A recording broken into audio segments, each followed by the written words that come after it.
మంగళిక దోషం లేదా కుజదోషం అనేది జాతకంలోని అంగారక గ్రహం యొక్క ప్రత్యేక స్థానం వల్ల ఏర్పడే ఒక జ్యోతిష్య యాగం. దీనిని హిందూ జ్యోతిష్య శాస్త్రంలో వివాహం మరియు వైవాహిక జీవితానికి సంబంధించిన విషయాల్లో ముఖ్యమైనదిగా భావిస్తారు.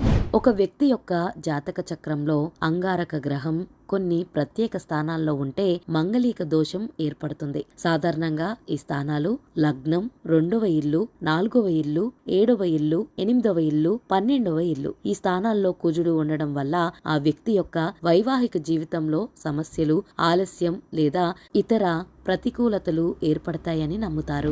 మంగళిక దోషం యొక్క తీవ్రత మరియు దాని ప్రభావాలు కుజుడు ఉన్న ఇల్లు మరియు ఇతర గ్రహాల స్థానాలపై ఆధారపడి ఉంటుంది. కొన్ని సాధారణంగా చెప్పే ప్రభావాలు: వివాహం ఆలస్యం కావడం, వైవాహిక జీవితంలో కలహాలు మరియు అబద్ధాలు రావడం, భార్యాభర్తల మధ్య సంబంధాలు సరిగ్గా లేకపోవడం, కొన్ని సందర్భాలలో జీవిత భాగస్వామికి ఆరోగ్య సమస్యలు లేదా ఇతర ఆపదలు కలగడం.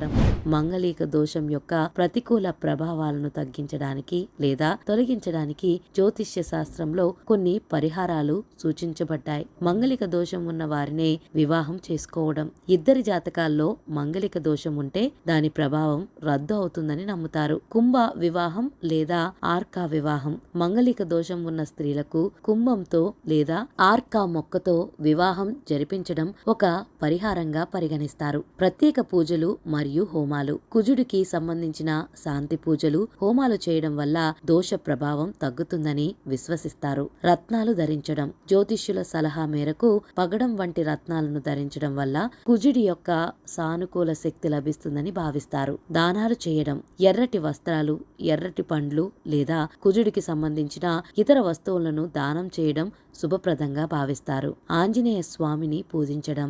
ఆంజనేయ స్వామి కుజుడి యొక్క ప్రభావాలను తగ్గించగలిగే దైవంగా పరిగణించబడతారు. ఆయనను క్రమం తప్పకుండా పూజించడం మరియు హనుమాన్ చాలీసా పాటించడం మంచిది. మంగళిక దోషం గురించి భయపడాల్సిన అవసరం లేదు. అర్హత కలిగిన జ్యోతిష్యుడిని సంప్రదించి మీ జాతకాలని, దోషం యొక్క తీవ్రతను తెలుసుకోవడం మరియు తగిన పరిహారాలు చేసుకోవడం మంచిది.